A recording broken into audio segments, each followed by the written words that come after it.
Good morning friends, welcome back to my channel. আশা করি তোমরা প্রত্যেকেই ভালো আছো ঈশ্বরের আশীর্বাদে। আমরাও ভালো আছি। তো চলো, আজকে হলো মঙ্গলবার, নিয়ে চলে এসেছি একটা নতুন ব্লগ। তোমরা আমার বন্ধুরা দেখতে থাকো সারাদিন, একদম স্কিপ না করে।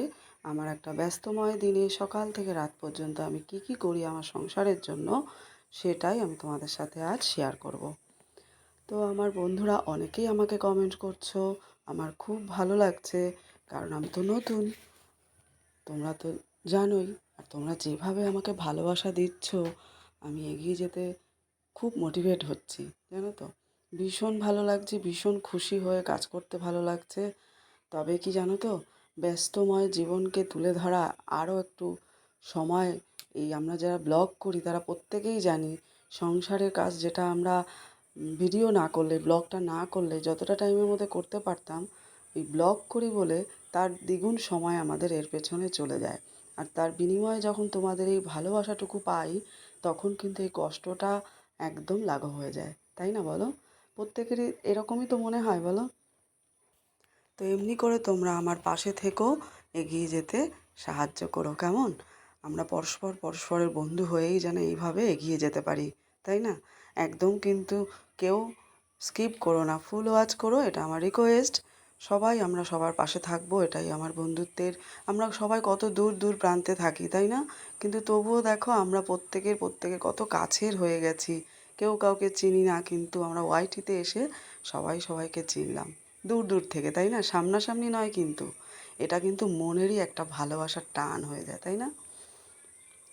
তো চলো, দেখতে থাকো সকালবেলা উঠে আমি কী করলাম। বাসি কাজগুলোই আমার এখনও চলছে। ঘর ঝাড় দিলাম, তারপরে তোমার সিঁড়ি ধুয়ে দিলাম, তারপরে তোমার টেবিল রাতের বেলা একটু মুছেও রাখি, ডাইনিং টেবিল। সকালবেলা উঠে আরেকবার একটু না মুছলে না আমার ভালো লাগে না, মুছে নিলাম।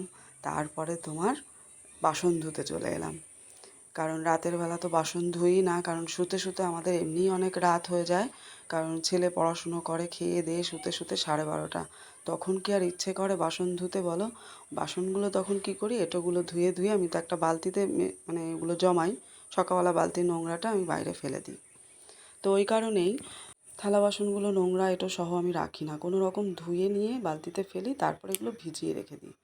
কারণ এঁটো সহ থালা বাসন রাখতে নেই জানি, আর রেখে দিলে তো শুকিয়েই যাবে, পরের দিন কষ্টটা আমারই হবে। তো চলো বাসনগুলো ধুয়ে ফেলি, কারণ এই বাসি কাজগুলো আগে যদি না করি পরপর, পরের কাজটা কি করে করব বলো? বাসনগুলো তো সবই, এগুলো পরে আবার ব্যবহার হবে, আবার একই টাইমে রান্না বান্না সমস্ত টিফিন এগুলো করে নিয়ে বেরোতে হবে। তাই জন্যই জানো তো, এখনও কিন্তু দাদাভাই আর অভিনব ওঠেনি, বুঝেছো? ওরা ঘুমোচ্ছে। আমি এগুলো করে টোরে নিয়ে তারপরে কিন্তু ওদেরকে ডাকবো। তারপর তো আরও কত কিছুই রয়েছে, বলো? সব বালতিতে কিন্তু ফেলে দিলাম, কারণ তারপরে মুখ ধোবো ফ্রেশ হয়ে, তারপরে আমাকে মেডিসিন খেতে হবে, জল, তারপরে চা বিস্কিট, তারপরে তো রান্নাও শুরু করতে হবে এক এক করে। তাই জন্যই আগে বাসি কাজটা ফটাফট করে করে ফেলি।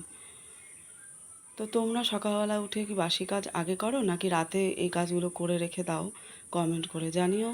আমার মনে হয় এক একজন এক এক রকমভাবে করে তার সংসারের কাজগুলো, তাই না? তবে আমিও সুবিধা মতো যেদিন মনে করি যে সকালবেলা আমার টাইম কম থাকবে, তাড়াতাড়ি বেরোতে হবে, ব্যস্ততা আরও বেশি, সেদিন আমি রাতেই করে রাখি। আর যেদিন মনে করি যে না সকালবেলা করলেও হবে, সেদিন আমি সকালবেলাও করি। মানে রাতে না করে সকালবেলা করে নিলাম, এই আর কি। ওই অভিনব উঠে এসছে, তাই কথা বলছিলাম যে ব্রাশ করে এসো তাড়াতাড়ি। এই দেখো, এই পেস্ট শেষ, দাদাভাই বলছে শেষ পেস্ট, এটাতে নেই, নতুনটা নামাচ্ছে। এবার আমি দেখলাম এটাতে অনেকটা রয়েছে, নিচের দিকে ছড়িয়ে টড়িয়ে রয়েছে। এবার এটা যদি একটু কাটি, অনেকটাই পেস্ট কিন্তু পাওয়া যাবে। অপচয় কেন করব বলো? জিনিসের তো প্রচুর দাম, এখনকার মার্কেট কত হাই, তাই না বলো? একটু যদি সাশ্রয় হয় তাতে কী অসুবিধা আছে? তো চলো, আমি এবার একটু কেটে নিলাম, কেটে নিয়ে দেখছি অনেকটা পেস্ট বেরিয়েছে। মানে আরও 2 দিন মনে হয় ব্যবহার করা যাবে এটা থেকে, জানো? 2 দিন কি আরও বেশি, ভেতরে অনেকটাই থেকে যায়। আমরা তো ওটা ফেলে দিই, তাই না? কিন্তু আজকে দেখলাম যে এটাতে এখনও অনেকটাই রয়েছে। ফেলে দিলে ক্ষতি হয়ে যাবে, মানে জিনিসটা এখনও রয়েছে, কেন ফেলবো? ওই জন্যই এটা কেটে ব্যবহার করলাম। চলো এবার বাইরের কলে যাব, কারণ বাইরের চাপা কলের জলটা এত ঠান্ডা, ভীষণ আরাম লাগে, ভীষণ, জানো তো। চলে দেখো বিছানা গোছানো হয়ে গেছে, ফ্রেশ হয়ে চলে এলাম। দেখো তবু কত ঘেমে গেছি, মনে হচ্ছে যেন দুপুর, এত কড়া রোদের তাপ। সকাল বলা কে বলবে, প্রচণ্ড গরম। চা বসিয়ে দিয়েছি, কিন্তু চা খেতে হবে একটু গরম হোক ঠান্ডা হোক, চায়ে ভাই ভীষণ এনার্জি এনে দেয়, তাই না? এক কাপ চা খেলে ভীষণ এনার্জি। এদিকে ভাতের জল রেডি করছি, ভাত বসাতে হবে।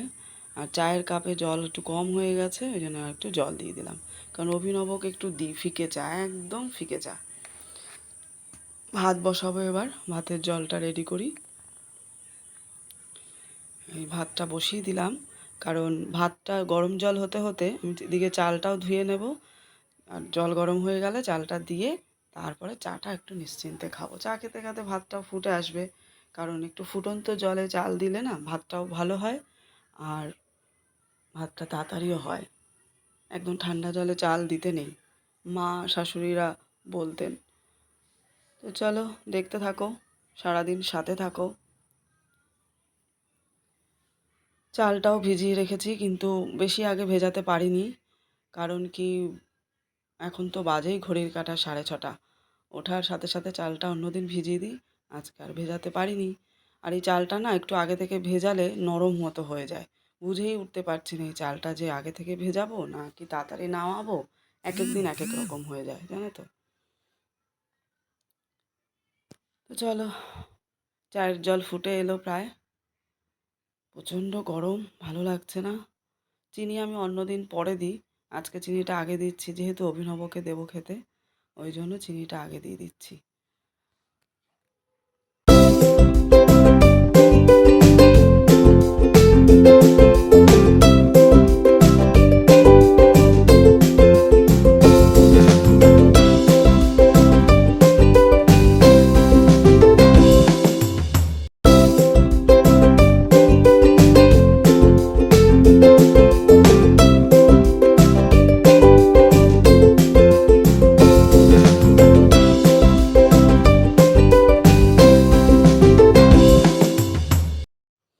চা হয়ে গেল, এবার একটু দুধ মিশিয়ে দিই। দুধ চা খেতে খুব ভালোবাসি বন্ধুরা, লিকার চা একদম খেতে পারি না। অনেক চেষ্টা করেছি কিন্তু একদম পেরে উঠি না। যেদিন দুধ বাড়ন্ত হয়ে যায় সেদিন চা খেতেই ইচ্ছে করে না, তবুও তখন ফিকে চা একটু খাই, মাথাটা যাতে না ধরে। দিকে ব্রেকফাস্ট আজকে ডিম টোস্ট করা হয়ে গেল।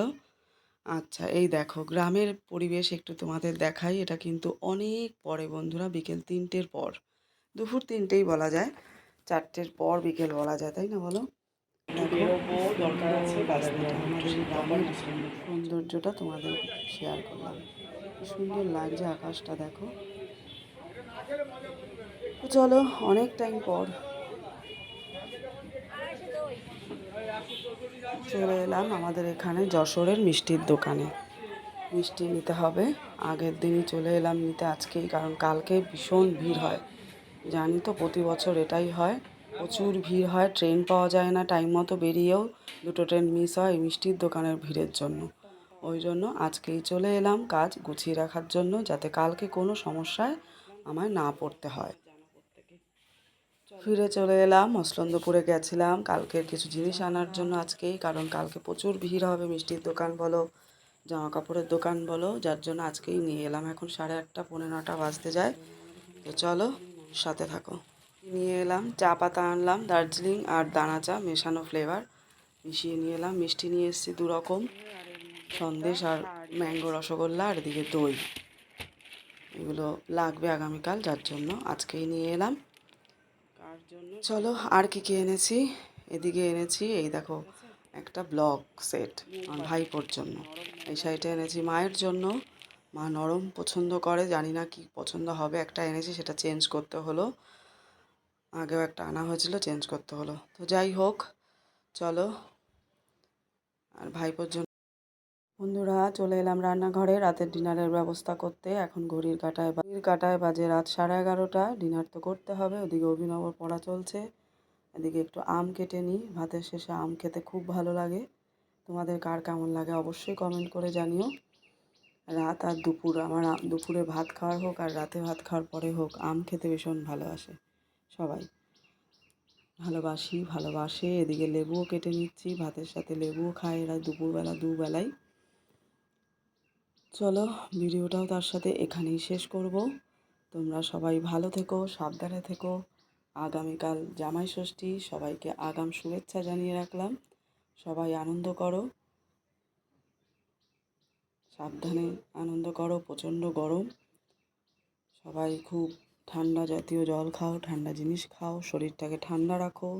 বাইরে বেরোলে ছাতা, সানগ্লাস এগুলোর প্রোটেকশান নাও। এটাই, আর কিছু না। আর অবশ্যই আমার ভিডিও ভালো লাগলে লাইক, শেয়ার, কমেন্ট করো। আর আমাকে ভালোবেসে থাকলে আমার চ্যানেলটাকে, নতুন বন্ধুরা যারা শুধু ভিডিও দেখে চলে যাচ্ছ, অবশ্যই সাবস্ক্রাইব করে নিও। নতুন নতুন